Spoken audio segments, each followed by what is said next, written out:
Hello दोस्तों, हमारे YouTube channel study with mister Shiva में आपका स्वागत है। दोस्तों, आज के इस क्लास में बायोलॉजी के महत्वपूर्ण ऑब्जेक्टिव प्रश्न बताने वाले हैं और यह बायोलॉजी ऑब्जेक्टिव प्रश्न का पहला क्लास है। इसलिए इसके आगे के क्लास को भी पढ़ने के लिए हमारे YouTube channel study with mister Shiva को ज़रूर सब्सक्राइब कीजिएगा। तो चलिए देखते हैं कि पहला प्रश्न क्या है। तो यहाँ पर देख रहे हैं कि जो पहला प्रश्न है, वह है शरीर की सबसे बड़ी ग्रंथि कौन-सी है? तो शरीर की सबसे बड़ी ग्रंथि कौन-सी है? तो इसका जो सही आंसर हो जाएगा दोस्तों लीवर। यहाँ पर देख रहे हैं कि लीवर यानी कि यकृत। यकृत जो है, जो हरे रंग का कलर हो गया है, वही इसका सही आंसर हो जाएगा लीवर यानी कि यकृत, ठीक ना? चलिए दूसरा प्रश्न देखते हैं।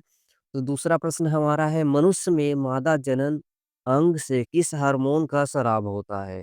मनुष्य में मादा जनन अंग से किस हार्मोन का स्राव होता है? तो इसका सही आंसर हो जाएगा रिलैक्सिन, ठीक ना? देखिए यहाँ पर ऑप्शन नंबर सी इसका सही आंसर होगा रिलैक्सिन। जो भी हरे कलर का जो ऑप्शन दिखाई देगा दोस्तों वो इसका सही आंसर होगा, इसलिए इसको याद भी कर लीजिएगा। चलिए अगला प्रश्न है मनुष्य में ऐच्छिक गतियों का नियंत्रण किसके द्वारा होता है? तो मनुष्य में ऐच्छिक गतियों का नियंत्रण जो होता है दोस्तों वो सेरिब्रम के द्वारा होता है, ठीक ना? किसके द्वारा होता है? सेरिब्रम के द्वारा। चलिए अगला प्रश्न देखते हैं। अगला प्रश्न हमारा है शरीर का तापक्रम कहाँ नियंत्रित होता है? तो शरीर का जो तापक्रम नियंत्रित होता है दोस्तों वो हाइपोथैलेमस में होता है। ऑप्शन नंबर सी इसका जो होगा वो सही आंसर होगा हाइपोथैलेमस। चलिए अगला प्रश्न देखते हैं। अगला हमारा प्रश्न है अमीबा में भोजन का अंतर्ग्रहण किसके द्वारा होता है? अमीबा में जो भोजन का अंतर्ग्रहण होता है दोस्तों वो किसके द्वारा होता है? तो कुटपाद के द्वारा, ठीक ना? कुटपाद के द्वारा। ऑप्शन नंबर ए इसका सही आंसर होगा। देख रहे हैं आप ग्रीन कलर से जो ऑप्शन है वो इसका सही आंसर होगा, ठीक ना? चलिए अगला प्रश्न देखते हैं। अगला हमारा प्रश्न है निम्न में कौन-सा एंजाइम लार में पाया जाता है? कौन-सा एंजाइम है जो लार में पाया जाता है? तो इसका जो सही आंसर हो जाएगा टाइलिन, ठीक ना? क्या हो जाएगा? टाइलिन। ऑप्शन नंबर सी इसका जो होगा सही आंसर हो जाएगा। चलिए नेक्स्ट प्रश्न देखते हैं। नेक्स्ट हमारा प्रश्न है वह प्रक्रिया जिसके द्वारा मनुष्य श्वास ग्रहण करता है, ठीक ना? श्वास ग्रहण करता है तथा छोड़ता है वह क्या कहलाता है? जो साँस लेता है और छोड़ता है उसे क्या कहते हैं? तो उसे जो कहते हैं वो श्वासोच्छ्वास कहते हैं, ठीक ना? ऑप्शन नंबर बी यहाँ पर सही आंसर हो जाएगा, श्वासोच्छ्वास। चलिए नेक्स्ट प्रश्न देखते हैं। नेक्स्ट हमारा प्रश्न है ऊर्जा उत्पादन के लिए कोशिका प्रायः किसका उपयोग करती है? ऊर्जा उत्पादन के लिए जो कोशिका होती है वो किसका उपयोग करती है? तो दोस्तों इस ग्लूकोज का उपयोग करती है, ठीक ना? किसका उपयोग करती है? ग्लूकोज का। ऑप्शन नंबर बी यहाँ पर सही आंसर हो जाएगा। चलिए नेक्स्ट प्रश्न देखते हैं। नेक्स्ट हमारा प्रश्न है किस अभिक्रिया द्वारा पौधे में ऑक्सीजन बाहरी वातावरण से कोशिकाओं में पहुंचता है? किस अभिक्रिया द्वारा, ठीक ना? तो इसका जो सही आंसर हो जाएगा विसरण। विसरण की अभिक्रिया द्वारा पौधे में ऑक्सीजन बाहरी वातावरण से कहाँ पहुंचता है? कोशिकाओं में पहुंचता है। तो इसका जो सही आंसर हो जाएगा विसरण। इसको आप याद कर लीजिएगा, ठीक ना? चलिए नेक्स्ट प्रश्न देखते हैं। नेक्स्ट हमारा प्रश्न है श्वसन की अभिक्रियाओं में खाद्य पदार्थों की परिणति क्या होती है? खाद्य पदार्थों की जो परिणति होती है वो दोस्तों क्या होती है? तो इसका जो सही आंसर होगा विघटन, ठीक ना? क्या हो जाएगा? विघटन। ऑप्शन नंबर ए यहाँ पर इसका करेक्ट आंसर हो जाएगा। इसको आप याद कर लीजिएगा। प्रश्न है मनुष्य के, ठीक ना? मनुष्य के मस्तिष्क की सबसे बाहरी झिल्ली को हम क्या कहते हैं?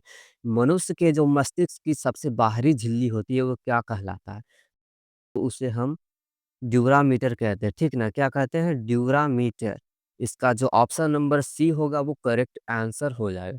चलिए आंसर को जाँच लेते हैं। हम यहाँ पर जाँचने वाला भी एक आइकन लगा दिए हैं। ये ग्रीन कलर का आप देख रहा है, ठीक ना? आपको जो ग्रीन कलर का दिखाई दे रहा है वो इसका सही आंसर है ड्यूरामीटर। चलिए अगले प्रश्न को देखते हैं। अगला प्रश्न हमारा है दोस्तों कि मनुष्य में सूंघने की क्षमता को नियंत्रित करता है। मनुष्य में सूंघने की क्षमता को नियंत्रित करता है उसे हम क्या कहते हैं? ठीक ना? उसे क्या कहते हैं? तो ऑप्शन नंबर बी इसका सही होगा घ्राणेंद्रिय पाली, ठीक ना? घ्राणेंद्रिय पाली। चलिए अगला प्रश्न देखते हैं। और इसके आंसर को जाँच लेते हैं। देखिए, इसका जो ऑप्शन नंबर बी इसका करेक्ट बता रहा है, इसलिए इसका सही आंसर ध्यानेंद्र पाली होगा। चलिए नेक्स्ट प्रश्न देखते हैं। नेक्स्ट हमारा प्रश्न है कि मनुष्य में बुद्धि एवं चतुराई का केंद्र क्या है? मनुष्य में जो बुद्धि एवं चतुराई का केंद्र होता है, उसे हम क्या कहते हैं? तो उसे हम सेरिब्रम कहते हैं, ठीक है ना? क्या कहते हैं? सेरिब्रम, ऑप्शन नंबर सी इसका सही आंसर हो जाएगा। चलिए आंसर को जाँच लेते हैं, तो इसका सही आंसर सही दिखा रहा है, ठीक ना? चलिए अगला प्रश्न देखते हैं। अगला प्रश्न हमारा है, रक्त में ग्लूकोज की मात्रा नियंत्रित रहता है किसके कारण? ठीक ना? कारण बताना कि किसके कारण रक्त में ग्लूकोज की मात्रा मात्रा नियंत्रित रहता है, ठीक ना? तो इसका जो सही आंसर हो जाएगा दोस्तों, इसका जो सही आंसर हो जाएगा इंसुलिन के कारण, ठीक ना? किसके कारण? तो इंसुलिन के कारण, ऑप्शन नंबर डी इसका सही आंसर हो जाएगा। चलिए आंसर को जाँच लेते हैं, तो इसका आंसर डी दिखा रहा है इसका सही, ठीक ना? चलिए एक नेक्स्ट प्रश्न देखते हैं। नेक्स्ट हमारा प्रश्न है दोस्तों, ऑक्सीजन क्या है? ठीक ना? नेक्स्ट प्रश्न क्या है कि ऑक्सीजन क्या है? वसा है कि कार्बोहाइड्रेट है कि एंजाइम है कि हार्मोन है? ठीक ना? तो ऑक्सीजन एक प्रकार का एंजाइम है। ऑप्शन नंबर सी यहाँ पर करेक्ट आंसर हो जाएगा। ठीक ना? क्या होगा? एंजाइम। ठीक ना? चलिए इसके आंसर को जाँच लेते हैं, तो इसका आंसर सी दिखा रहा है, इसलिए इसका सही आंसर क्या हो जाएगा? एंजाइम। नेक्स्ट प्रश्न है, जय प्रक्रम के अंतर्गत कौन आता है? जय प्रक्रम के जो अंतर्गत आता है वो कौन है? पोषण है, उत्सर्जन है, शोषण है, ये सभी। तो दोस्तों जय प्रक्रम के अंतर्गत ये सभी आते हैं, इसलिए ऑप्शन नंबर डी इसका सही आंसर हो जाएगा, ठीक है? क्या होगा? Option number D. चलिए आंसर को जांच लेते हैं, आंसर हमारा डी दिखा रहा है, इसलिए आंसर डी इसका सही आंसर हो जाएगा। नेक्स्ट प्रश्न है, गोबर छत्ता किसके कारण किसके अंतर्गत आता है? ठीक ना? गोबर छत्ता जो है वो किसके अंतर्गत आता है? तो गोबर छत्ता एक प्रकार का मृतजीवी प्राणी है दोस्तों। क्या है? मृतजीवी, इसलिए ऑप्शन नंबर सी इसका क्या हो जाएगा? Correct answer. मृतजीवी प्राणी, ठीक ना? इसके आंसर को जांच लेते हैं, मृतजीवी दिखा रहा है, इसका आंसर सही हो गया। नेक्स्ट प्रश्न है हमारा कि वायुमंडल में सामान्यतः CO2 पाया जाता है, कितने परसेंट में पाया जाता है? कितने मात्रा में पाया जाता है? ठीक ना? तो 0.03%, ठीक ना? 0.03% हमारे वायुमंडल में कार्बन डाइऑक्साइड की मात्रा है, ठीक ना? नेक्स्ट प्रश्न देखते हैं। नेक्स्ट हमारा प्रश्न है, छाया में पनपने वाले पौधे को हम क्या कहते हैं? जो छाया में पौधे पनपते हैं उसे हम क्या कहते हैं? तो उसे हम कहते हैं दोस्तों सियोकाइट्स कहते हैं, ठीक ना? क्या कहते हैं? सियोकाइट्स, ऑप्शन नंबर सी यहाँ पर करेक्ट आंसर हो जाएगा। क्या कहते हैं? सियोकाइट्स। चलिए आंसर को जाँच लेते हैं, इसका आंसर सी दिखा रहा है, इसलिए सही आंसर क्या हो जाएगा? Option C. नेक्स्ट प्रश्न देखते हैं। नेक्स्ट हमारा प्रश्न है, मनुष्य में मुख्य श्वसन अंग क्या है? मनुष्य में जो मुख्य श्वसन अंग है वो क्या है? वो फेफड़ा है, ठीक ना? ऑप्शन नंबर ए यहाँ पर सही आंसर हो जाएगा, फेफड़ा। हम लोग किस चीज़ से साँस लेते हैं? तो फेफड़ा से। नेक्स्ट प्रश्न देखते हैं। नेक्स्ट हमारा प्रश्न है कि निम्नलिखित में कौन-सी बीमारी श्वसन तंत्र से संबंधित है? कौन-सी जो बीमारी है वो श्वसन तंत्र से संबंधित? तो दोस्तों टीबी और निमोनिया दोनों जो है वो श्वसन तंत्र से संबंधित, इसलिए ऑप्शन नंबर डी लगाएँगे। बी और सी दोनों, ठीक ना? चलिए आंसर को जाँच लेते हैं, तो इसका आंसर डी दिखा रहा है, तो करेक्ट आंसर क्या हो जाएगा? टीबी और निमोनिया दोनों। नेक्स्ट प्रश्न देखते हैं। नेक्स्ट हमारा जो प्रश्न है दोस्तों, उच्च रक्तचाप की अवस्था को हम क्या कहते हैं? उच्च रक्तचाप की अवस्था को हम क्या कहते हैं? तो उच्च रक्तचाप की अवस्था को हम हाइपरटेंशन कहते हैं, ठीक ना? क्या कहते हैं? हाइपरटेंशन। इसका ऑप्शन नंबर सी जो होगा वो करेक्ट आंसर हो जाएगा। अगला प्रश्न हमारा है कि मछलियों में जो उत्सर्जित पदार्थ है वो क्या है? तो मछलियों में जो उत्सर्जित पदार्थ होता है दोस्तों उसे हम अमोनिया कहते हैं, ठीक ना? क्या है? अमोनिया।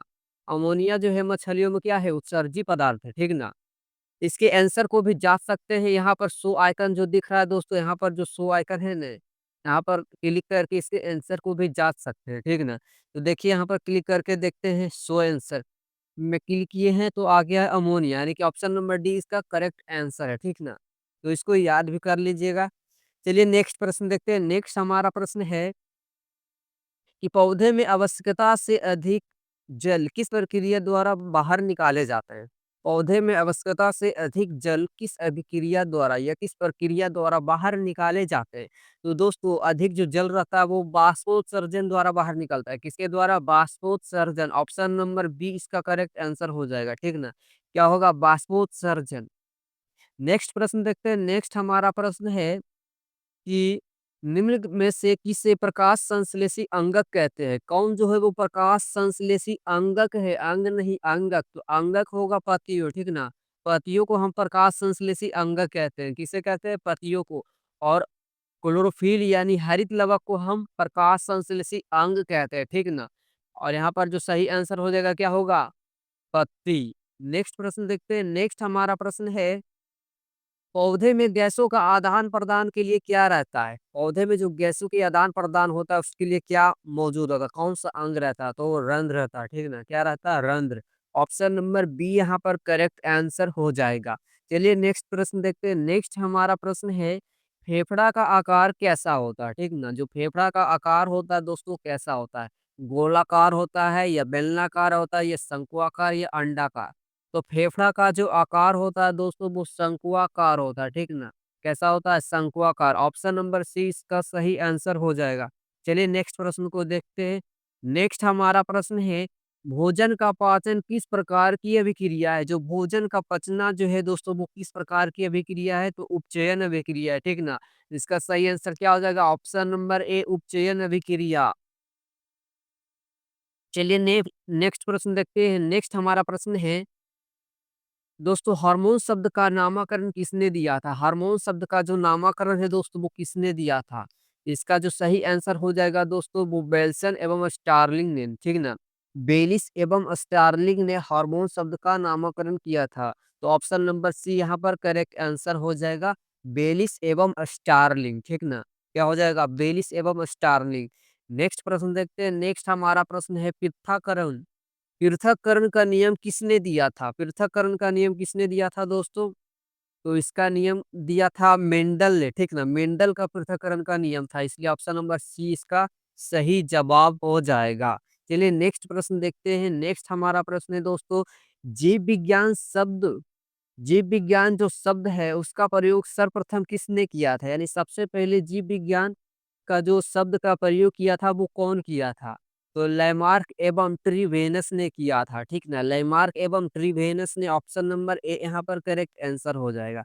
दोस्तों ये प्रश्न जो है बहुत ही इम्पोर्टेंट प्रश्न है। क्लास 10th में ये प्रश्न भी आते रहता है बोर्ड परीक्षा में, इसलिए इस प्रश्न को याद रखना ज़रूरी है, ठीक ना?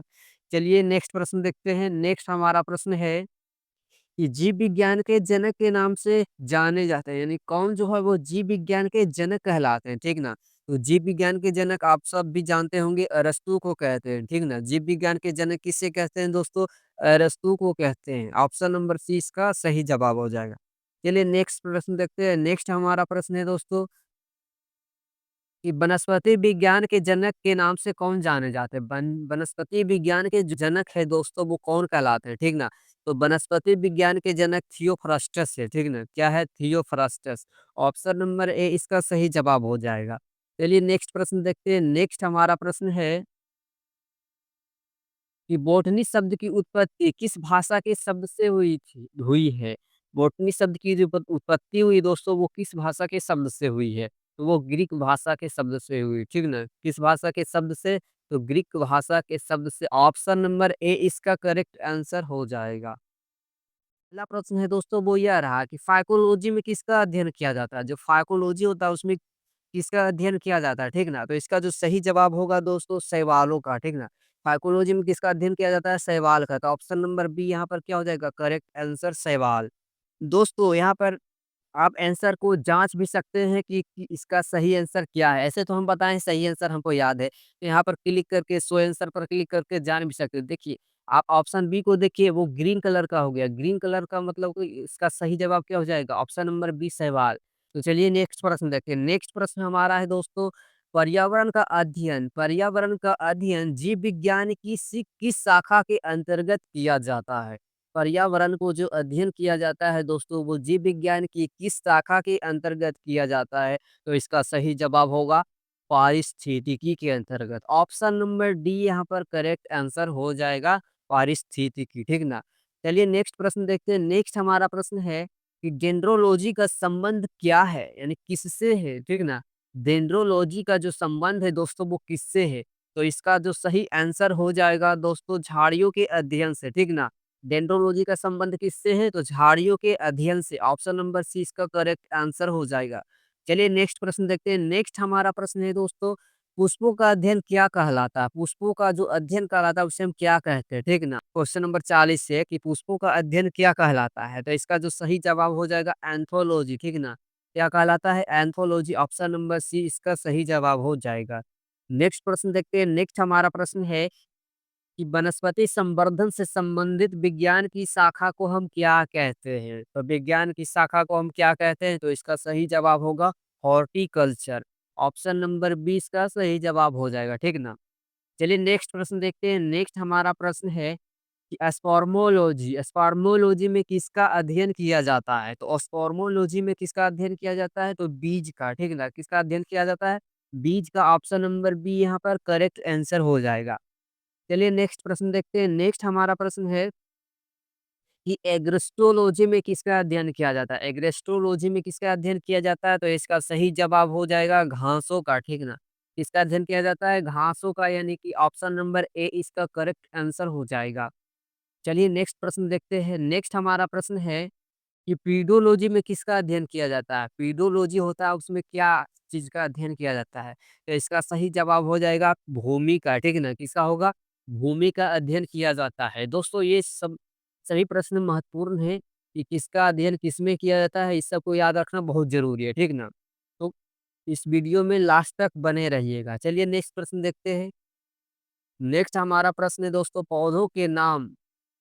पौधों को नाम देने वाले विज्ञान कहलाता है। पौधों को नाम देने वाले जो विज्ञान कहलाता है उसे हम क्या कहते हैं? तो वर्गीकी, ठीक है ना? क्या कहते हैं? वर्गीकी। ऑप्शन नंबर बी यहाँ पर करेक्ट आंसर हो जाएगा। चलिए नेक्स्ट प्रश्न को देखते हैं। नेक्स्ट हमारा प्रश्न है दोस्तों, निम्नलिखित में से किसे वर्गीकी का पितामह कहा जाता है? यानी कि क्लासिफिकेशन का फादर किसे कहते हैं? तो ऑप्शन नंबर इसका बी सही होगा, लेनियस, ठीक ना? क्या होगा? लेनियस। लीनियस इसका सही जवाब हो जाएगा। चलिए नेक्स्ट प्रश्न को देखते हैं। नेक्स्ट हमारा प्रश्न है, सूक्ष्म जीव जो मिलते हैं कहाँ-कहाँ मिलते हैं? रेतीली मिट्टी में मिलते हैं, कि लवणयुक्त पानी में मिलते हैं, कि दलदल भूमि में मिलते हैं, कि इनमें से सभी में? तो दोस्तों सूक्ष्म जीव जो ऐसा प्राणी है वो सभी जगह पाया जाता है, ठीक ना? कहाँ-कहाँ पाया जाता है? तो सभी जगह पाया जाता है, इसलिए ऑप्शन नंबर डी हम यहाँ पर टिक कर सकते हैं कि इस सभी ऑप्शन में पाया जाता है सूक्ष्म जीव, ठीक ना? चलिए नेक्स्ट प्रश्न को देखते हैं। नेक्स्ट हमारा प्रश्न है दोस्तों, विषाणु जो वृद्धि करता है वो किसमें वृद्धि करता है, ठीक ना? विषाणु जब वृद्धि करता है दोस्तों वो किसमें वृद्धि करता है? जीवित कोशिका में वृद्धि करता है, कि चीनी के विलयन में, कि मृत शरीर में, कि पानी में? तो दोस्तों वो जीवित कोशिका में वृद्धि करता है, ठीक ना? वायरस जो होता है वो जीवित कोशिका में ही वृद्धि करता है। इसलिए ऑप्शन नंबर ए इसका करेक्ट आंसर हो जाएगा। अगला प्रश्न है कि साबूदाना किससे बनाया जाता है?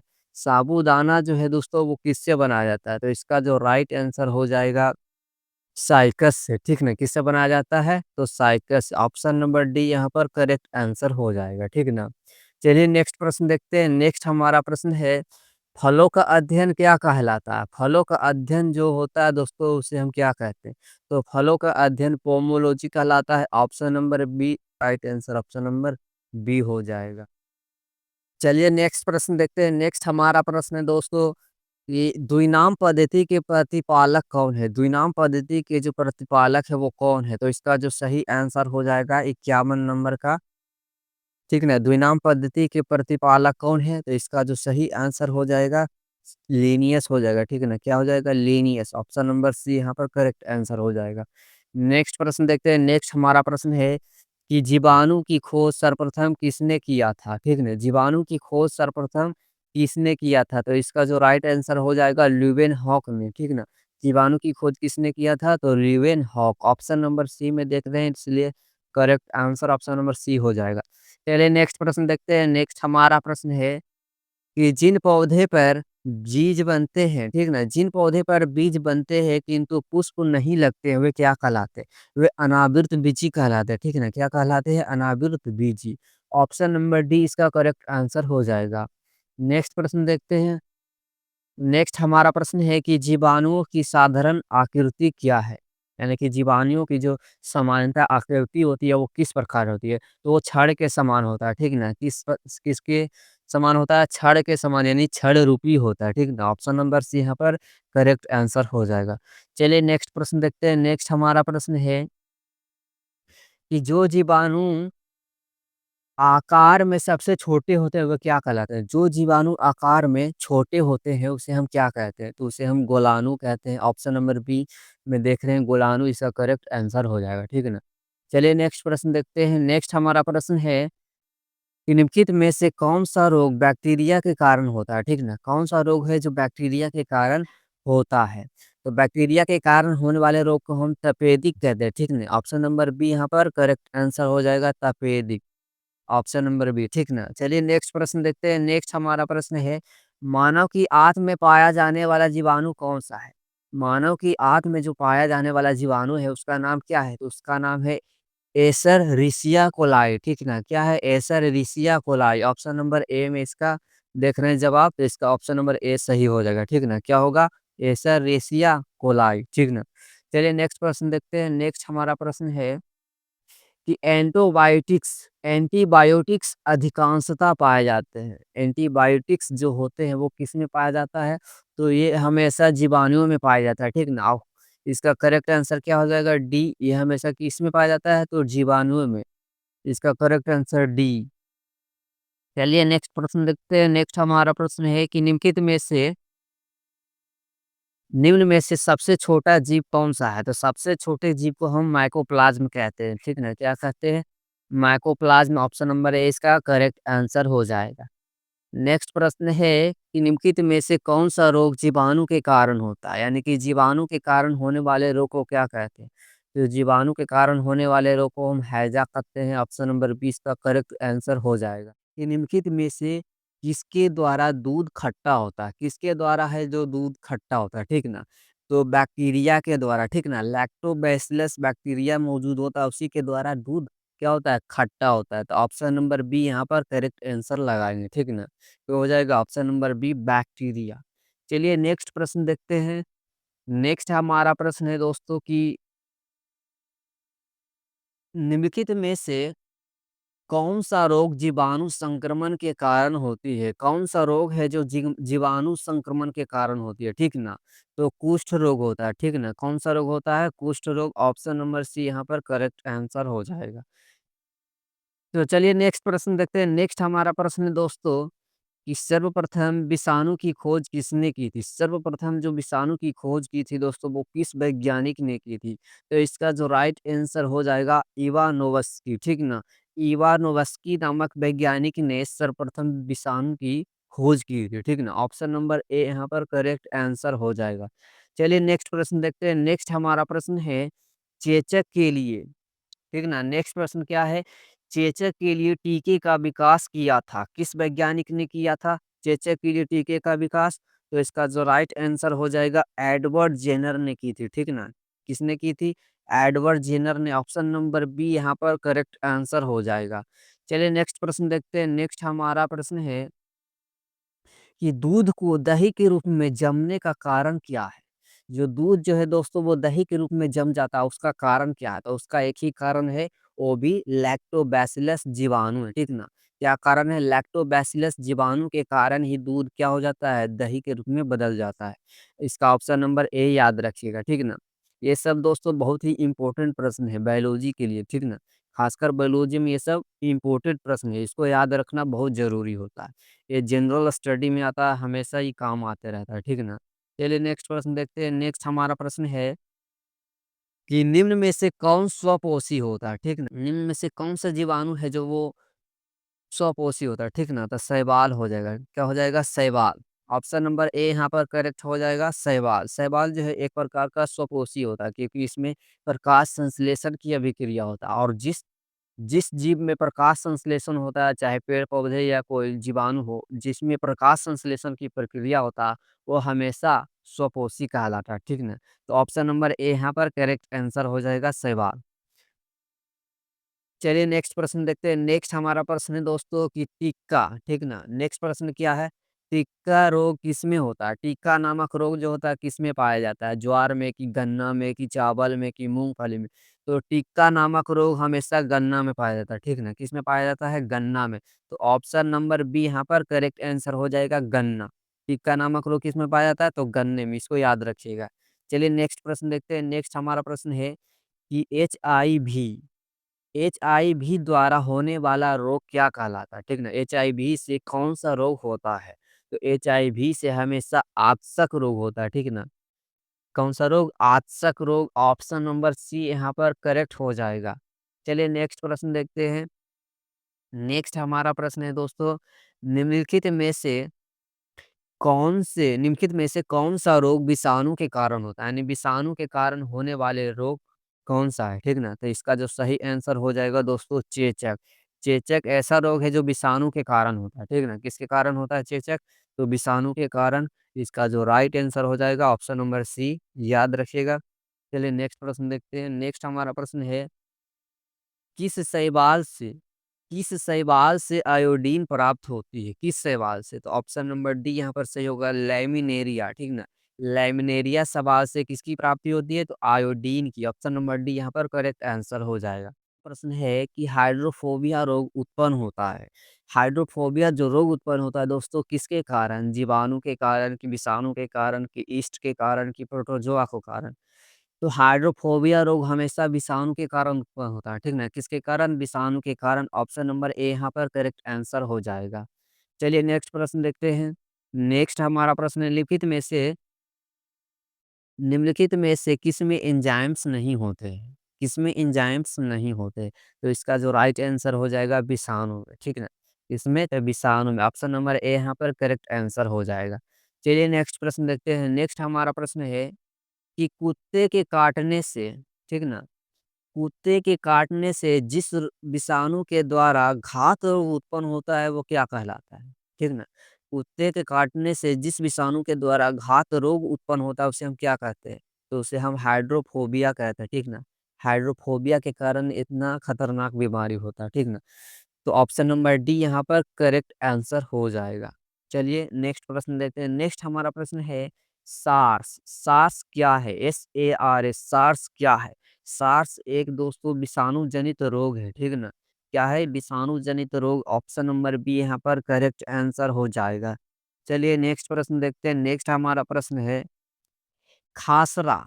खासरा निम्नलिखित में से संक्रमण के कारण, यानी खासरा जो है ये किस संक्रमण से होता है? किस संक्रमण के कारण होता है? तो खासरा जो होता है दोस्तों वो विषाणु के कारण होता है, ठीक ना? विषाणु के संक्रमण से होता है, ठीक ना? ऑप्शन नंबर सी यहाँ पर करेक्ट आंसर हो जाएगा।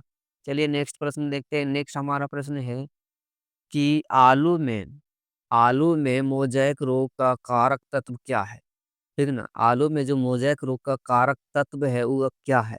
इसका जो राइट आंसर हो जाएगा विषाणु, ठीक ना? विषाणु है वो। तो चलिए नेक्स्ट प्रश्न देखते हैं। नेक्स्ट हमारा प्रश्न है कि जंतुओं में होने वाले फुट एवं माउथ, ठीक ना? फुट एवं माउथ रोग किसके कारण उत्पन्न होती है? तो जंतु में जो फुट एवं माउथ रोग उत्पन्न होता है दोस्तों वो विषाणु के कारण होता है, ठीक ना? किसके कारण होता है? विषाणु के कारण। ऑप्शन नंबर ए यहाँ पर करेक्ट आंसर हो जाएगा।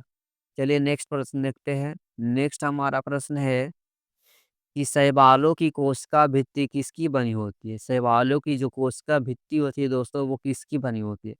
ऑप्शन नंबर डी यहाँ पर करेक्ट आंसर हो जाएगा।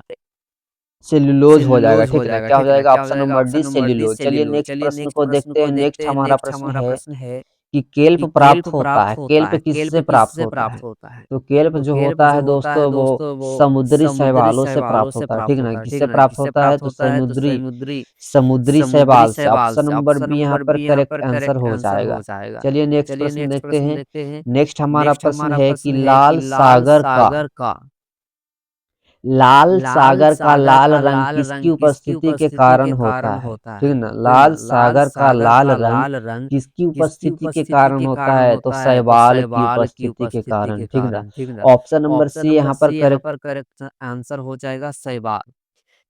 कि अगर अगर किससे प्राप्त होता है, ठीक ना? अगर अगर जो है वो किससे प्राप्त होता है तो वो शैवाल से प्राप्त होता है, ठीक ना? ऑप्शन नंबर ए यहाँ पर करेक्ट आंसर हो जाएगा शैवाल। यहाँ पर आंसर को जाँच भी सकते हैं, इसका करेक्ट आंसर क्या दिखा रहा है? ऑप्शन नंबर ए। तो चलिए नेक्स्ट प्रश्न देखते हैं। नेक्स्ट हमारा प्रश्न है दोस्तों, नेक्स्ट हमारा प्रश्न है कि वनस्पति विज्ञान की वह शाखा जिसके अंतर्गत कवकों का अध्ययन किया जाता है, वह क्या कहलाता है? तो वह माइकोलॉजी कहलाता है, ठीक ना? ऑप्शन नंबर बी यहाँ पर करेक्ट आंसर हो जाएगा, माइकोलॉजी। चलिए नेक्स्ट प्रश्न देखते हैं। नेक्स्ट हमारा प्रश्न है कि कवकों की कोशिका भित्ति जो होती है किसकी बनी होती है? तो वो किसकी बनी होती है? तो काइटिन की बनी होती है। ऑप्शन नंबर ए यहाँ पर करेक्ट आंसर हो जाएगा, काइटिन एवं हेमिसेल्यूलोज की होती है, ठीक ना? ऑप्शन नंबर ए। चलिए नेक्स्ट प्रश्न देखते हैं। नेक्स्ट हमारा प्रश्न है कि सभी सभी जो कवक सदैव होते हैं वो क्या होते हैं? तो सभी कवक होते हैं दोस्तों वो विविध पोषी होते हैं, ठीक ना? विविध पोषी, ऑप्शन नंबर ए सी यहाँ पर करेक्ट आंसर होगा। चलिए नेक्स्ट प्रश्न देखते हैं। नेक्स्ट हमारा प्रश्न है कि वृक्षों की छालों पर उगने वाले कवक क्या कहलाते हैं? वृक्ष की छालों पर जो कवक उगते हैं उसे हम क्या कहते हैं? तो उसे हम कहते हैं कोर्टिकोलस कहते हैं, ठीक ना? ऑप्शन नंबर बी यहाँ पर करेक्ट आंसर हो जाएगा, कोर्टिकोलस। चलिए नेक्स्ट प्रश्न देखते हैं। नेक्स्ट हमारा प्रश्न है कि गोबर पर उगने वाले कवक क्या कहलाते हैं? गोबर पर उगने वाले कवक क्या कहलाते हैं? तो क्रोपोफिलस कहलाते हैं, ठीक ना? क्या कहलाते हैं? क्रोपोफिलस। ऑप्शन नंबर डी यहाँ पर करेक्ट आंसर हो जाएगा। चलिए नेक्स्ट प्रश्न देखते हैं। नेक्स्ट हमारा प्रश्न है कि निम्न में से किस में क्लोरोफिल नहीं होता है? क्लोरोफिल किस में नहीं पाया जाता है यही हमें बताना है, ठीक ना? तो क्लोरोफिल जो होता है वो कवक में नहीं पाया जाता है, ठीक ना? कवक में क्लोरोफिल नहीं पाया जाता। ऑप्शन नंबर ए यहाँ पर करेक्ट आंसर हो जाएगा, तो इसको याद रखिएगा। चलिए नेक्स्ट प्रश्न देखते हैं। नेक्स्ट हमारा प्रश्न है कि खाली खाली चट्टान पर उगने वाले लाइकेन को हम क्या कहते हैं? ठीक ना? खाली चट्टान पर उगने वाले लाइकेन को क्या कहा जाता है? तो इसका जो राइट आंसर हो जाएगा सेक्सिकोस कहा जाता है, ठीक ना? सेक्सिकोस, ऑप्शन नंबर सी यहाँ पर करेक्ट आंसर हो जाएगा।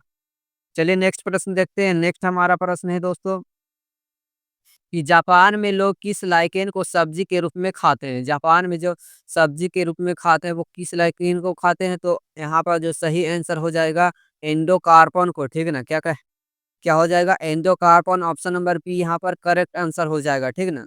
चलिए नेक्स्ट प्रश्न देखते हैं। नेक्स्ट हमारा प्रश्न है कि मिर्गी की औषधि, ठीक है ना? मिर्गी की औषधि किस लाइकेन से प्राप्त होती है? मिर्गी की जो औषधि प्राप्त होती है वो किस लाइकेन से होती है? तो इसका जो सही आंसर हो जाएगा परमेलिया, ठीक है ना? क्या होगा? परमेलिया। ऑप्शन नंबर डी यहाँ पर करेक्ट आंसर हो जाएगा। अगला प्रश्न है कि बीजों की प्रकृति किसमें उत्पन्न होती है? बीजों की प्रकृति जो किसमें उत्पन्न होती है, ठीक है ना? तो टेरिडोफाइट्स में होती है। ऑप्शन नंबर सी यहाँ पर करेक्ट आंसर हो जाएगा, ठीक है ना? टेरिडोफाइट। चलिए नेक्स्ट प्रश्न देखते हैं। नेक्स्ट हमारा प्रश्न है कि एजोला क्या है? एजोला क्या है? तो एक प्रकार का जलीय फर्न है, ठीक ना? एजोला क्या है? तो एक प्रकार का जलीय फर्न, ऑप्शन नंबर ए यहाँ पर करेक्ट आंसर हो जाएगा। चलिए नेक्स्ट प्रश्न देखते हैं।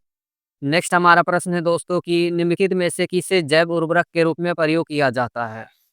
यूरिया को कि एजोला को कि खोई को कि क्लास्ट्रियम को, ठीक ना? तो हमें बताना है कि किसका उपयोग किया जाता है, तो इसका जो सही आंसर हो जाएगा एजोला को, ठीक ना?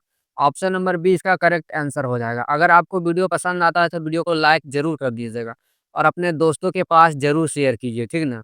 चलिए नेक्स्ट प्रश्न देखेंगे। नेक्स्ट हमारा प्रश्न है दोस्तों कि सबसे अधिक क्रोमोसोम किसमें पाए जाते हैं? सबसे अधिक क्रोमोसोम किसमें पाए जाते हैं? तो टेरिडोफाइट्स में पाए जाते हैं, ठीक ना? टेरिडोफाइट्स में, ऑप्शन नंबर ए यहाँ पर करेक्ट आंसर होगा। दोस्तों टेरिडोफाइट्स में लगभग 1600 क्रोमोसोम या गुणसूत्र पाया जाता है, ठीक ना? कितना पाया जाता है? तो 1600, ठीक ना? चलिए नेक्स्ट प्रश्न देखते हैं। नेक्स्ट हमारा जो प्रश्न है कि किस वर्ग के पौधे में बीज बनते हैं परंतु बीज नग्न रूप में पौधे पर लगे रहते हैं, ठीक ना? किसमें? तो इसका जो सही आंसर हो जाएगा जिम्नोस्पर्म में, ठीक ना? किसमें होगा? तो जिम्नोस्पर्म में, ऑप्शन नंबर ए यहाँ पर करेक्ट आंसर हो जाएगा। चलिए नेक्स्ट प्रश्न देखते हैं। नेक्स्ट हमारा प्रश्न है कि सिल्वीकल्चर वनस्पति विज्ञान की वह शाखा है जिसमें वर्णन होता है। सिल्वीकल्चर जो है वो वनस्पति का एक शाखा जिसमें वर्णन होता है। किसका वर्णन होता है? तो इसका जो सही आंसर हो जाएगा शैवालों के संवर्धन का, ठीक ना? किसका वर्णन होता है? तो शैवालों के संवर्धन का, ऑप्शन नंबर डी यहाँ पर करेक्ट आंसर हो जाएगा, ठीक ना? चलिए नेक्स्ट प्रश्न देखते हैं। नेक्स्ट हमारा प्रश्न है कि प्रोटीन जो कोशिका के भीतर उपयोग की जाती है, ठीक है ना? प्रोटीन जो कि कोशिका के भीतर उपयोग की जाती है, किसके द्वारा संश्लेषित होता है?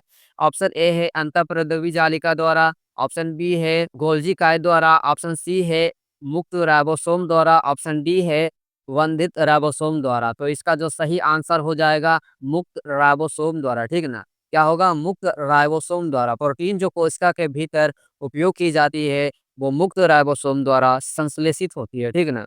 चलिए नेक्स्ट प्रश्न देखते हैं। नेक्स्ट हमारा प्रश्न है कि निम्न में बैक्टीरिया से फैलने वाला रोग क्या है? बैक्टीरिया से फैलने वाला रोग क्या है? यही हमें बताना है, ठीक ना? यहाँ पर ऑप्शन ए है चेचक, ऑप्शन बी है तपेदिक, ऑप्शन सी है जिम्नोस्पर्म, ऑप्शन डी है पीलिया, ठीक न?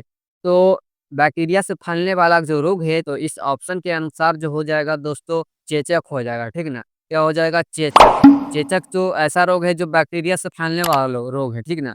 तो ऑप्शन नंबर ए यहाँ पर करेक्ट आंसर हो जाएगा। चलिए नेक्स्ट प्रश्न को देखते हैं। नेक्स्ट हमारा प्रश्न है कि मूलांकुर के अतिरिक्त, ठीक ना? मूलांकुर के अतिरिक्त पौधे के किसी भी भाग से विकसित होने वाली जड़ें क्या कहलाती है? तो इसका जो पहला ऑप्शन है अवस्तंभ मूल, दूसरा है तंतुमय मूल, तीसरा है अपस्थानिक मूल और चौथा है इनमें से कोई नहीं, ठीक ना? तो इसका जो सही आंसर हो जाएगा अपस्थानिक मूल, ठीक ना? क्या हो जाएगा? अपस्थानिक मूल। मूलांकर के अतिरिक्त पौधे के किसी भी भाग से विकसित होने वाली जो जड़ें कहलाती है, वो अपस्थानिक मूल कहलाती है, ठीक ना? ऑप्शन नंबर सी इसका करेक्ट आंसर हो जाएगा। चलिए नेक्स्ट प्रश्न देखते हैं। नेक्स्ट हमारा प्रश्न है कि मूलांकुर से विकसित होने वाली जड़ें क्या कहलाती है? मूलांकुर से जो विकसित जड़ होती है वो क्या कहलाती है? तो ऑप्शन ए है मूसला जड़ें, ऑप्शन बी है श्वसन मूल, ऑप्शन सी है तंतुमय मूल, ऑप्शन डी है अपस्थानिक मूल। तो मूलांकुर से विकसित होने वाली जड़ें जो होती है वो मूसला जड़ कहलाती है, ठीक है ना? क्या कहलाती है? मूसला जड़। ऑप्शन नंबर ए यहाँ पर करेक्ट आंसर हो जाएगा। श्वसन मूल मिलती है, ठीक है ना? श्वसन मूल मिलती है, किसमें मिलती है? तो श्वसन मूल मिलती है दोस्तों जूसिया में मिलती है, ठीक है ना? श्वसन मूल कहाँ मिलती है? तो जूसिया में। ऑप्शन नंबर ए यहाँ पर करेक्ट आंसर हो जाएगा, ठीक है ना? श्वसन मूल कहाँ मिलते हैं? तो जूसिया में। ऑप्शन नंबर ए। चलिए नेक्स्ट प्रश्न देखते हैं। नेक्स्ट हमारा प्रश्न है कि निम्नलिखित में से कौन-सा एक जड़ नहीं है? सल्ककंद होगा ऑप्शन नंबर ए सल्ककंद, ऑप्शन नंबर बी मूली, ऑप्शन नंबर सी है आलू, ऑप्शन नंबर डी है गाजर। तो निम्नलिखित में कौन-सा एक जड़ नहीं है? तो आलू एक प्रकार का जड़ नहीं है, बल्कि आलू एक क्या है? तना है, ठीक ना? आलू क्या है? तना है। तो ऑप्शन नंबर सी इसका करेक्ट आंसर हो जाएगा। चलिए नेक्स्ट प्रश्न देखते हैं। नेक्स्ट हमारा प्रश्न है कि अब स्तंभ मूल पाई जाती है, किसमें पाई जाती है? तो ऑप्शन ए है गन्ना में, ऑप्शन बी है चने में, ऑप्शन सी है चावल में, ऑप्शन डी है मूँगफली में। तो इसका जो सही आंसर हो जाएगा गन्ने में, ठीक है ना? क्या होगा? गन्ने में। ऑप्शन नंबर ए इसका करेक्ट आंसर हो जाएगा। चलिए नेक्स्ट प्रश्न देखते हैं।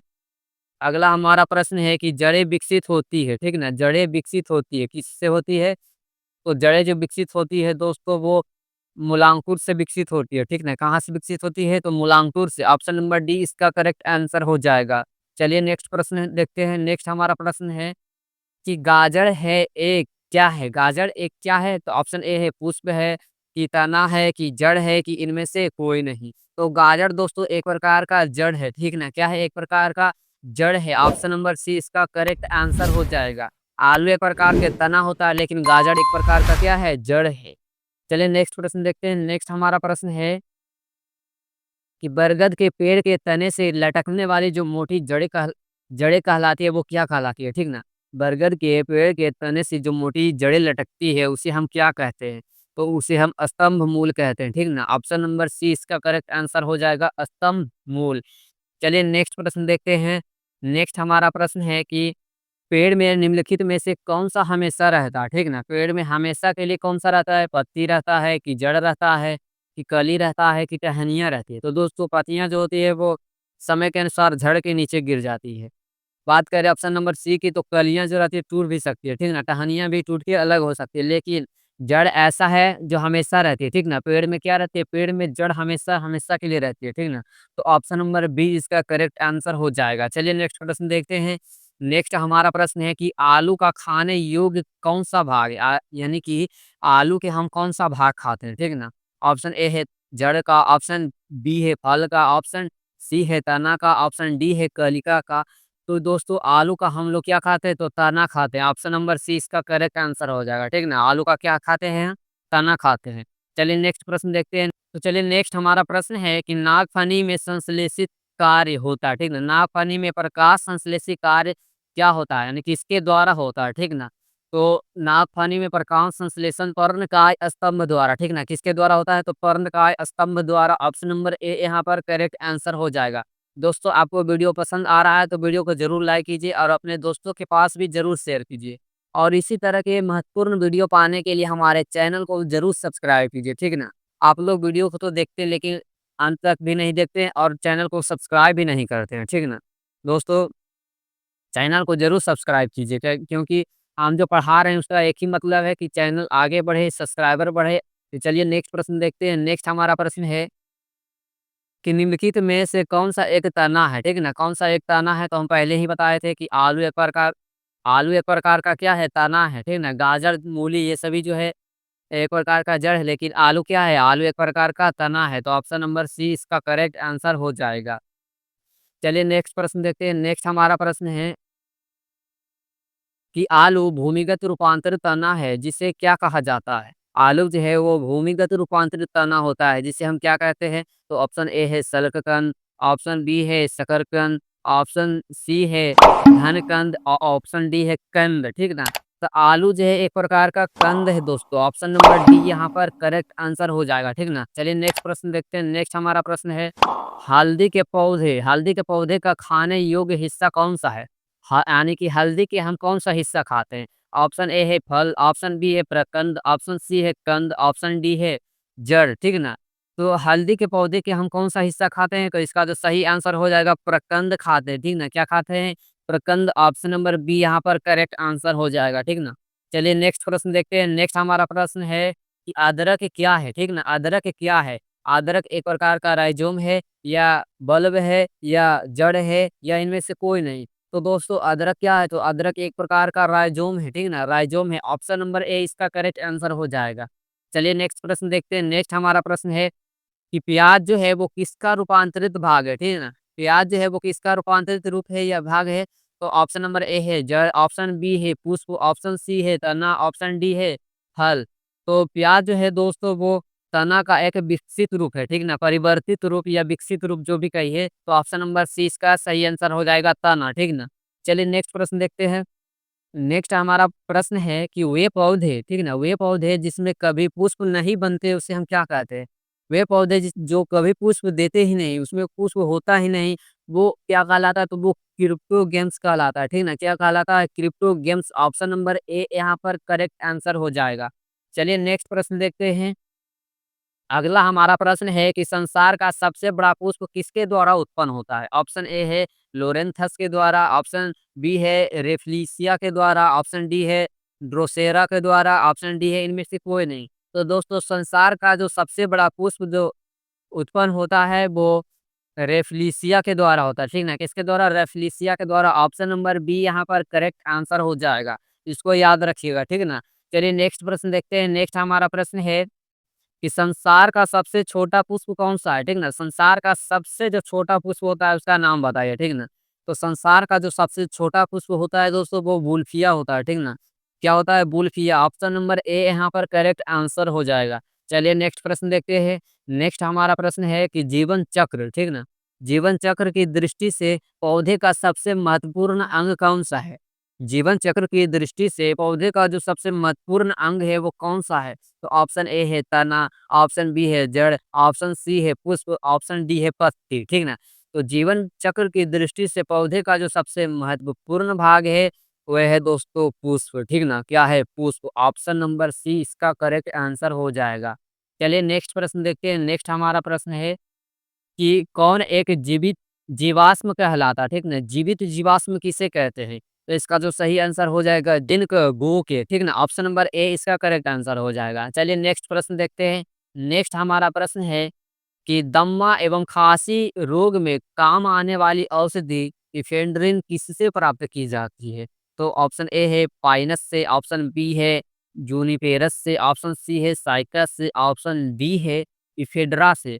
तो दोस्तों दम्मा एवं खांसी के रोग में काम आने वाली जो औषधि एफेड्रिन जो प्राप्त होती है दोस्तों वो एफेड्रा से प्राप्त होता है, ठीक ना? किससे प्राप्त होता है? एफेड्रा से। ऑप्शन नंबर डी इसका करेक्ट आंसर हो जाएगा। दोस्तों पहला प्रश्न है दोस्तों वह है कि संसार का सबसे बड़ा पुष्प कौन सा है, ठीक ना? संसार का जो सबसे बड़ा पुष्प है उसका नाम बताना है कि कौन-सा है, ठीक ना? तो ऑप्शन ए है रेफलेशिया, ठीक ना? ऑप्शन बी है कैक्टस, ऑप्शन सी है कमल और ऑप्शन डी है इनमें से कोई नहीं। तो दोस्तों संसार का जो सबसे बड़ा पुष्प है उसका नाम है रेफलेशिया, ठीक ना? क्या नाम है? रेफलेशिया। ऑप्शन नंबर ए इसका सही आंसर हो जाएगा, ठीक ना? तो चलिए नेक्स्ट प्रश्न को देखते हैं। तो नेक्स्ट हमारा जो प्रश्न है वह सामान्य अंकुरन के लिए, ठीक ना? सामान्यतः अंकुरन के लिए किसकी आवश्यकता नहीं होती है, ठीक ना? ध्यान देना है नहीं होती है। तो दोस्तों अंकुरन के लिए हवा की ज़रूरत ही होती है, तापमान की भी ज़रूरत होती है, जल का भी ज़रूरत होता है, लेकिन सामान्यतः अंकुरन के लिए प्रकाश की ज़रूरत नहीं होती। प्रकाश की ज़रूरत तभी होती है जब पौधे बड़ा हो जाए, ठीक ना? उसमें पत्तियाँ निकल जाए। तो ऑप्शन नंबर डी इसका सही आंसर हो जाएगा, इस प्रश्न के अनुसार, ठीक ना? तो चलिए नेक्स्ट प्रश्न देखते हैं। नेक्स्ट हमारा प्रश्न है कि किस पौधे के बीज होता है लेकिन फल होता ही नहीं है, ठीक ना? तो इसका जो सही आंसर हो जाएगा साइकस, ठीक ना? क्या हो जाएगा? साइकस। ऑप्शन नंबर बी इसका सही आंसर हो जाएगा। चलिए नेक्स्ट प्रश्न देखते हैं। नेक्स्ट हमारा प्रश्न है कि किस पौधे का फल भूमि के नीचे पाया जाता है, ठीक ना? किस पौधे का जो फल होता है वो भूमि के नीचे पाया जाता है, ठीक ना? किसके नीचे पाया जाता है? तो भूमि के नीचे पाया जाता है। तो इसका जो सही आंसर हो जाएगा मूँगफली। कौन-सा फल भूमि के नीचे पाया जाता है? तो मूँगफली। ऑप्शन नंबर सी इसका करेक्ट आंसर हो जाएगा।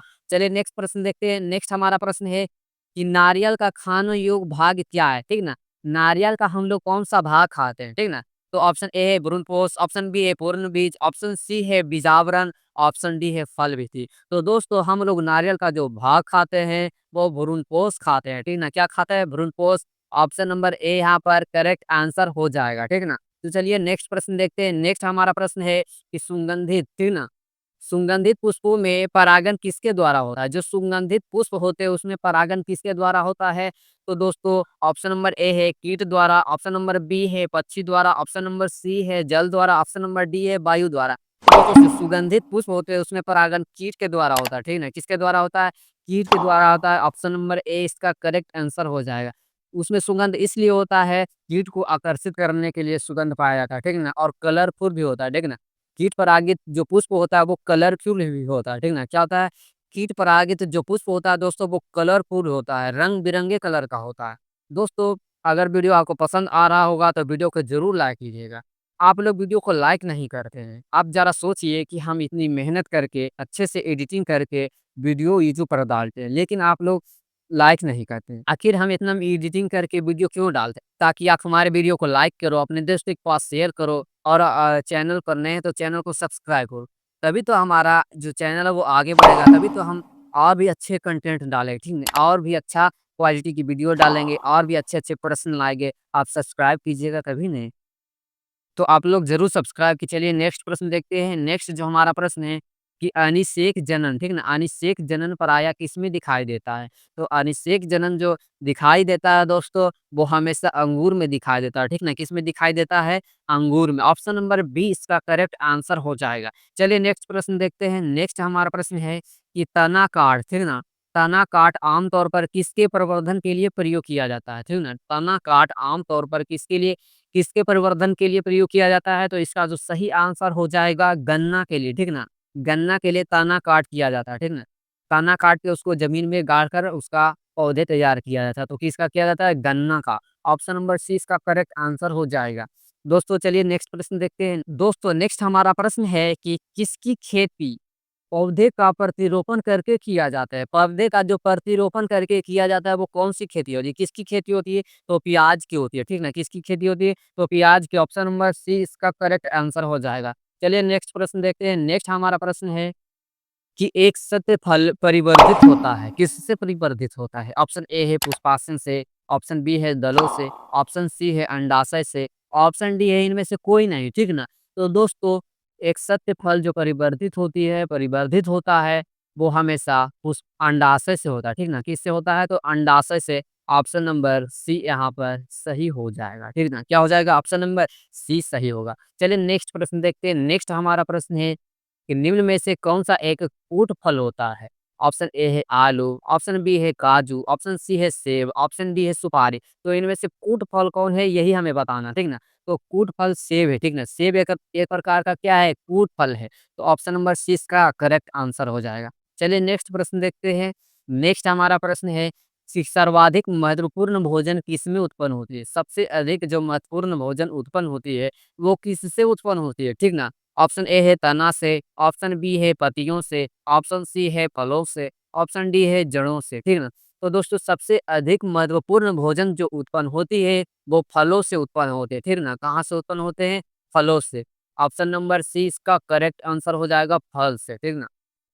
अगला प्रश्न है दोस्तों, वो है कि चावल का दाना क्या है? चावल का दाना जो है, वो क्या है? एक बीज है कि एक बीजीय फल है कि सभी हो जाएगा? तो चावल का दाना जो है दोस्तों एक बीजीय फल है, ठीक ना? क्या हो जाएगा? एक बीजीय फल हो जाएगा। ऑप्शन नंबर बी जो होगा इस सवाल का सही जवाब हो जाएगा। चलिए नेक्स्ट प्रश्न देख लेते हैं। नेक्स्ट हमारा प्रश्न है कि नाशपाती का कौन-सा भाग खाया जाता है? नाशपाती का कौन-सा भाग हम लोग खाते हैं? तो दोस्तों नाशपाती का गुद्देदार पुष्पासन खाते हैं, ठीक है ना? क्या खाते हैं? गुद्देदार पुष्पासन ऑप्शन नंबर सी जो होगा इस सवाल का सही जवाब हो जाएगा। और ये जो प्रश्न है दोस्तों वो सभी परीक्षाओं में ज़रूर पूछा गया है। चलिए आगे के प्रश्न को देख लेते हैं। नेक्स्ट हमारा प्रश्न है कि बीज किससे विकसित होता है? बीज जो विकसित होता है वो किससे विकसित होता है? तो बीज विकसित होता है बीजांड से, ठीक ना? कहाँ से? किससे विकसित होता है? तो बीजांड से। ऑप्शन नंबर बी जो होगा इस सवाल का सही जवाब हो जाएगा। चलिए नेक्स्ट प्रश्न को देख लेते हैं। नेक्स्ट हमारा प्रश्न है कि निम्नलिखित में से किसे वर्गीकी का जनक कहा जाता है? वर्गीकी का जनक हम किस वैज्ञानिक को कहते हैं? यहाँ पर 4 ऑप्शन दिया है। पहला ऑप्शन है अरस्तू, दूसरा ऑप्शन है ट्रिवेनस, तीसरा ऑप्शन है ल्यूवेनहॉक और चौथा ऑप्शन है लीनियस। तो दोस्तों वर्गीकी का पिता हम लोग किसे कहते हैं? यानी कि फादर ऑफ क्लासिफिकेशन हम किसे कहते हैं? तो लीनियस को कहते हैं। लीनियस को हम लोग वर्गीकी का जनक या वर्गीकी का पिता कहते हैं। तो ऑप्शन नंबर डी जो होगा इस सवाल का सही जवाब हो जाएगा। चलिए नेक्स्ट प्रश्न को देख लेते हैं। नेक्स्ट हमारा प्रश्न है कि वर्गीकी का आधारीय इकाई क्या है? वर्गीकी का जो आधारीय इकाई हो जाएगा वो क्या हो जाएगा? तो इसका जो सही आंसर हो जाएगा स्पीशीज। वर्गीकी का या वर्गीकरण का जो आधारीय इकाई है दोस्तों वो स्पीशीज है, ठीक ना? स्पीशीज हो जाएगा। ऑप्शन नंबर बी जो होगा इसका सही जवाब हो जाएगा। चलिए नेक्स्ट प्रश्न को देख लेते हैं। नेक्स्ट हमारा प्रश्न है कि आलू जो है वो किस कुल से संबंधित है? आलू जो है वो किस कुल से संबंधित है? तो यहाँ पर 4 ऑप्शन दिया है। पहला ऑप्शन हमारा है कंपोजिटी से, दूसरा ऑप्शन ग्रैमीनी से, तीसरा ऑप्शन है सेलेनेसी से और चौथा ऑप्शन है इनमें से कोई नहीं। तो दोस्तों आलू जो है वो किस कुल से संबंधित है? तो सोलेनेसी से, ठीक ना? सोलेनेसी ऑप्शन नंबर सी यहाँ पर करेक्ट आंसर हो जाएगा, ठीक ना? Option number C correct answer हो जाएगा सोलेनेसी से। चलिए नेक्स्ट प्रश्न को देख लेते हैं। नेक्स्ट हमारा प्रश्न है कपास किस कुल से संबंधित है? कपास जो है वो किस कुल से संबंधित हो जाएगा? तो कपास जो हो जाएगा मालवेसी से संबंधित हो जाएगा, ठीक ना? कपास है मालवेसी कुल से संबंधित हो जाएगा।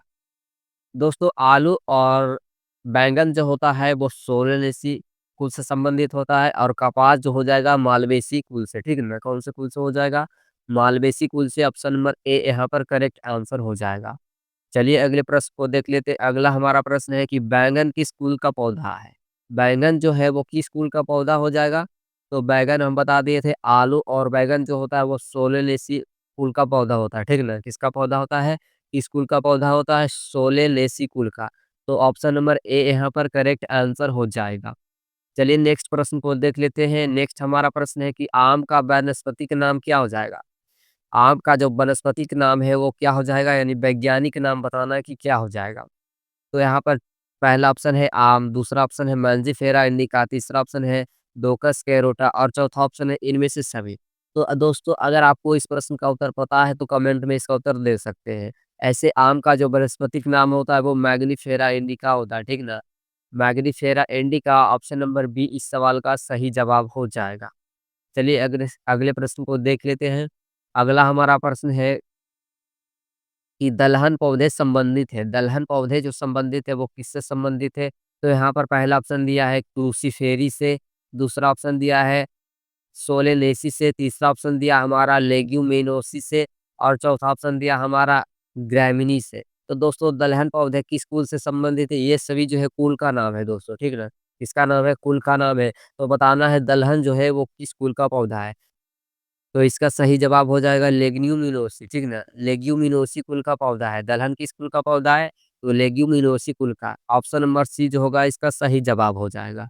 चलिए अगले प्रश्न को देख लेते हैं। अगला हमारा प्रश्न है कि चाय के पौधे का वानस्पतिक नाम क्या है? चाय के पौधे का जो वानस्पतिक नाम होगा वो क्या हो जाएगा? तो पहला ऑप्शन हमारा दिया है साइनेसिस, दूसरा ऑप्शन दिया है थिया साइनेसिस और तीसरा ऑप्शन दिया है साइनेसिस थिया और ये चौथा ऑप्शन दिया है इनमें से सभी। तो दोस्तों चाय के पौधे का जो वानस्पतिक नाम हो जाएगा, पहले थिया होगा उसके बाद साइनेंसिस होगा, ठीक है ना? थिया साइनेंसिस ऑप्शन नंबर बी जो होगा इस सवाल का सही जवाब हो जाएगा। चलिए अगले प्रश्न को देख लेते हैं। अगला हमारा प्रश्न है कि मटर का पौधा क्या है? मटर का पौधा जो है वो क्या है? पुष्प है कि शाख है कि झाड़ी है कि इनमें से कोई नहीं? तो दोस्तों मटर का पौधा जो है एक प्रकार का क्या है? शाख है, ठीक ना? शाख है। ऑप्शन नंबर बी जो होगा इसका सही जवाब हो जाएगा।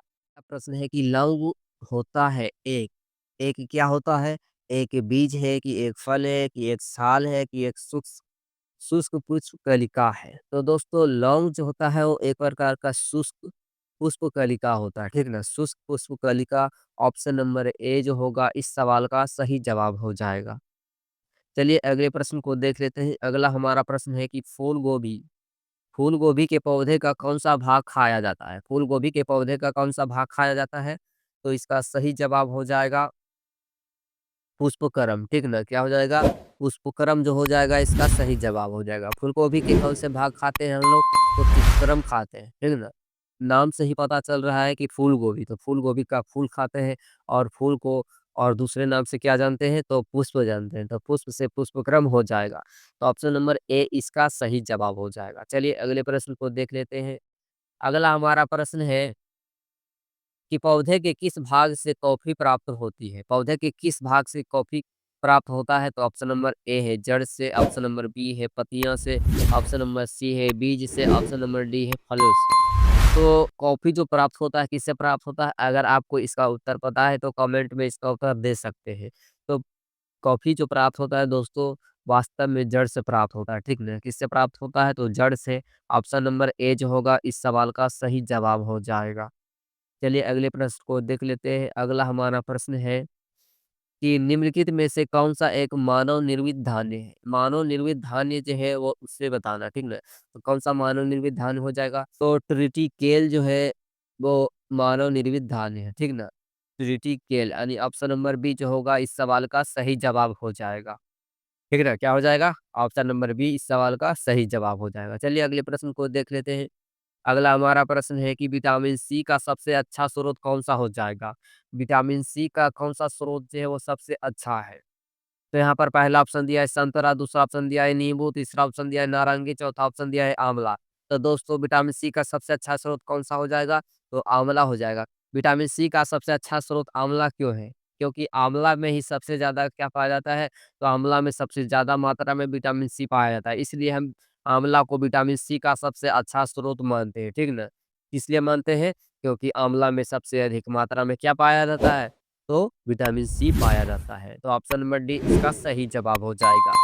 चलिए अगले प्रश्न को देख लेते हैं। अगला हमारा प्रश्न है कि तंबाकू की पत्तियों में होता है। तंबाकू की पत्तियों में क्या होता है दोस्तों?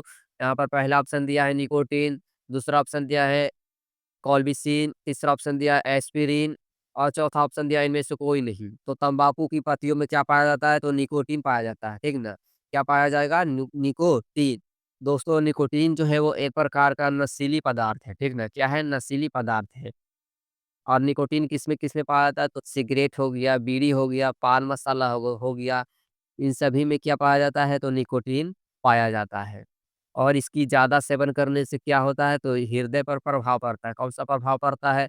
तो हार्ट बीट जो होता है बढ़ जाता है, ठीक ना? क्या हो जाता है? हार्ट बीट बढ़ जाता है जिससे हार्ट अटैक का खतरा हो जाता है और इससे साँस से संबंधित भी बीमारियाँ हो जाती हैं।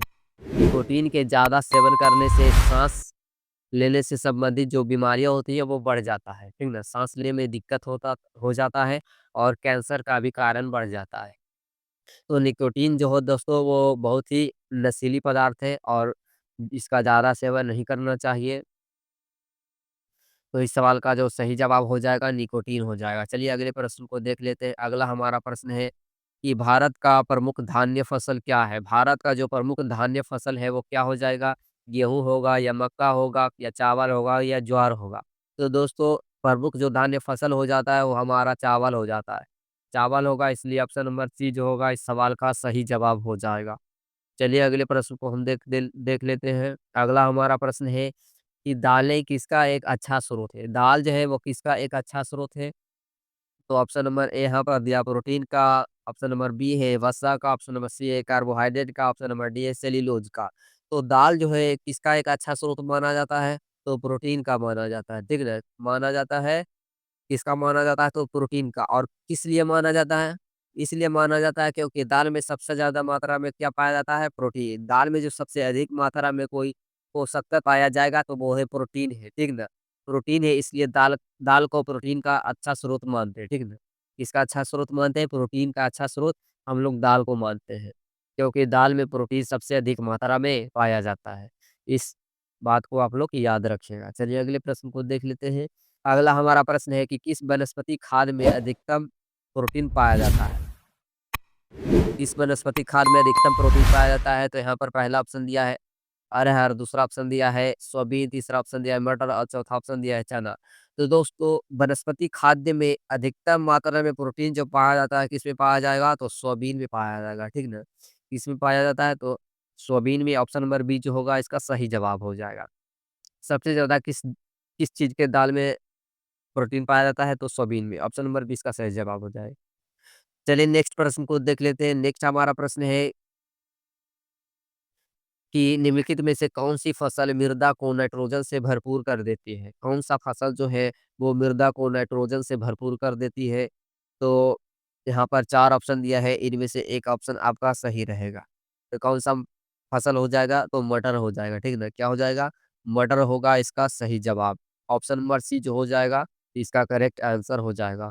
चलिए अगले प्रश्न को देख लेते हैं। अगला हमारा प्रश्न है कि दालचीनी पेड़ के किस भाग से प्राप्त किया जाता है? दालचीनी जो होता है वो पेड़ के किस भाग से प्राप्त करते हैं? यानी कि यहाँ पर पहला ऑप्शन दिया है पुष्प से होगा, कि जड़ से होगा, कि छाल से होगा, कि पत्तियाँ से। तो दालचीनी जो प्राप्त होता है, दालचीनी को आप लोग तो जानते ही होंगे जो गरम मसाला में रहता है, जो मीठे जिसको चिबाने से मीठा-मीठा लगता है, ठीक ना? वो क्या होता है एक प्रकार का छाल होता है, ठीक ना? पेड़ की छाल होता है। दालचीनी जो होता है वो क्या होता है? पेड़ की छाल होता है, इसलिए हम कह सकते हैं कि दालचीनी किस भाग से प्राप्त होता है? तो पेड़ के किस भाग से प्राप्त हो जाएगा? तो छाल से प्राप्त हो जाएगा। ऑप्शन नंबर सी यहाँ पर करेक्ट आंसर हो जाएगा। चलिए अगले प्रश्न को देख लेते हैं। अगला हमारा प्रश्न है कि तारपीन का तेल, ठीक ना? तारपीन का तेल जो है वो किससे प्राप्त होता है? तारपीन का तेल बताना है कि किससे प्राप्त होता है? तो यहाँ पर पहला ऑप्शन हमारा दिया है देवदार से, दूसरा ऑप्शन दिया है चीड़ से, तीसरा ऑप्शन दिया है माइकम से और चौथा ऑप्शन दिया है नेटम से। तो तारपीन का तेल जो होता है वो किससे प्राप्त होता है दोस्तों? अगर इसका उत्तर आपको पता है तो कमेंट में इसका उत्तर दे सकते हैं, ठीक ना? तो इसका जो सही आंसर हो जाएगा चीड़ से, ठीक है? किससे हो जाएगा? चीड़ से। ऑप्शन नंबर 20 का करेक्ट आंसर हो जाएगा। तारपीन का तेल प्राप्त होता है, किससे प्राप्त होता है? तो चीड़ से प्राप्त होता है। तो दोस्तों वीडियो आपको कैसा लगा? अगर वीडियो आपको अच्छा लगा होगा तो वीडियो को ज़रूर लाइक कीजिएगा और चैनल पर नए हैं तो चैनल को भी ज़रूर सब्सक्राइब कर लीजिएगा। इस